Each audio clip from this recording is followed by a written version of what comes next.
Hello സാറേ. എടോ, ഈ ഫോൺ എടുക്കാതിരുന്ന ഈ പ്രശ്നങ്ങളൊക്കെ മാറുമെന്നാണ് അതെൻ്റെ വിചാരം. ആ സാറേ, ഞാനേ കുറച്ച് പണത്തിലൊക്കെയായിരുന്നു, അതായിരുന്നു.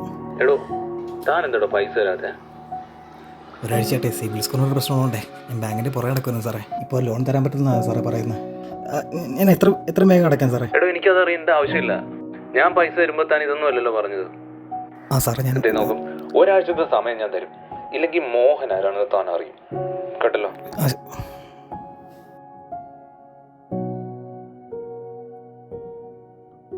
മോനെ, ദേ ജോമോൻ പുറത്തേക്ക് ഓടി.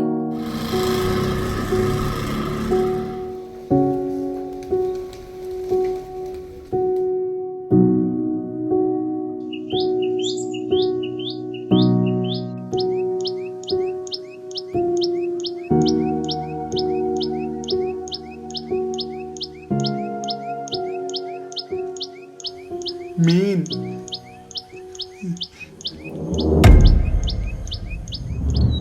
മീൻ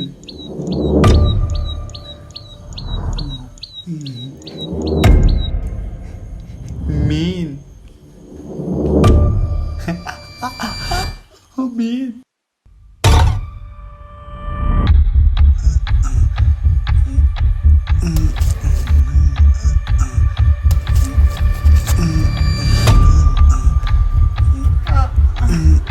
ജോമോനെ,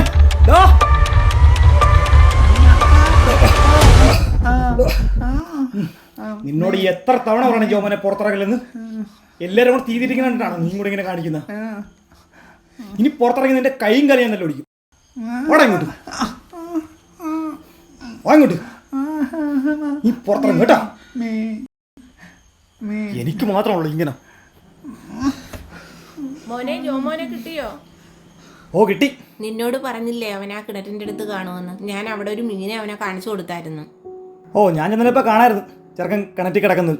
കർത്താവേ, ജോമോനെ ഇനി ആ കിണറിൻ്റെ അടുത്തോട്ടൊന്നും പോകരുത് കേട്ടോ. ഫസ്റ്റ് ആളോടെ ഈ പറയുന്ന. അഞ്ജലി, എന്താ ജോണി ഞാൻ വിളിച്ചിട്ട് നീ ഫോൺ എടുക്കാത്ത? നിനക്കറിയല്ലോ എൻ്റെ പ്രശ്നങ്ങളൊക്കെ. ഓട്ടോ ആയിരുന്നു, മൊത്തം ഓട്ടോ ആയിരുന്നു. മോഹൻ സാറാണ് ആ വിളിയോട് വിളി. ലോൺ അടച്ചില്ല, മറ്റേത് മറിച്ചത്. അതിനിടയ്ക്ക് അമ്മച്ചയും കൊണ്ട് തിരുവനന്തപുരത്ത് കൊണ്ടു വന്നു.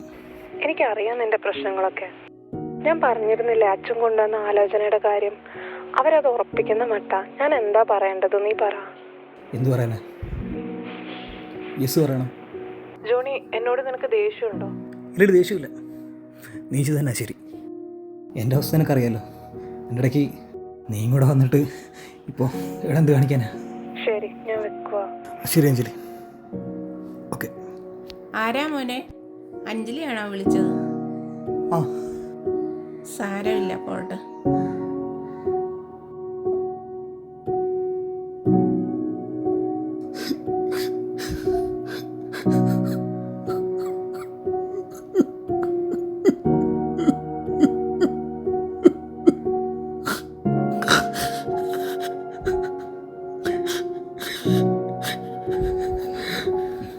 എന്ത് പ്രശ്നം ഉണ്ടെങ്കിലും എന്നെ ഇട്ട് പോകത്തില്ലെന്ന് പറഞ്ഞാടാ അവള്.